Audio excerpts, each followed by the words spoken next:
उत्तर कालामृत ये किताब है जो कालिदास जी द्वारा रचित है। इनके बारे में मैंने आपको बहुत बार बताया है। इनकी दो किताबें उत्तर कालामृत और पूर्व कालामृत जो ज्योतिष में अपने आप में संपूर्ण एक ग्रंथ है।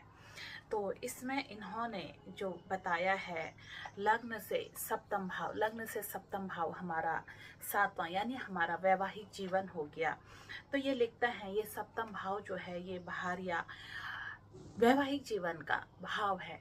और सप्तम भाव के हानि कौन करता है? सप्तम भाव की जो हानि करता है वो हमारा अष्टम भाव करता है, क्योंकि जो अष्टम भाव हो गया ना वो सप्तम की हानि करता है। जैसे लग्न की हानि द्वितीय भाव, वो उसका द्वितीय भाव हो गया, सप्तम का द्वितीय भाव अष्टम हुआ।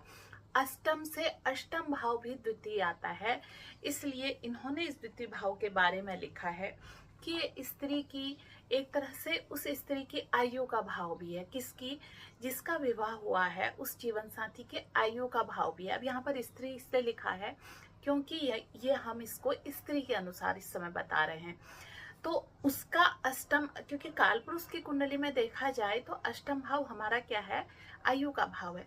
वैवाहिक जीवन की आयु का भाव कौन सा है? वैवाहिक जीवन की आयु का भाव द्वितीय भाव है। तो द्वितीय भाव में अगर हम वैवाहिक जीवन एक की कुंडली से देखकर नहीं बता सकते हैं, वैवाहिक जीवन में दोनों की कुंडलियां देखी जाएंगी। जिसके उसमें प्रबल मार्केश चल रहा होगा तो उस व्यक्ति के जीवन में स्त्री हानि या जीवन साथी की हानि, हम स्त्री पुरुष दोनों की बात करें तो उसके हानि के योग होंगे। कई बार ये चीजें होते होते रुक जाती हैं, तो वो एक दशा उतने समय के लिए आई होती है जो उतने समय दशा आकर छू कर चली जाती है। प्रबल योग में ये विच्छेद करा देते हैं। तो जन्म कुंडली उठाकर देखिए द्वितीय भाव और सप्तम भाव में आपके कौन से ग्रह हैं, ये मुझे लिखिए।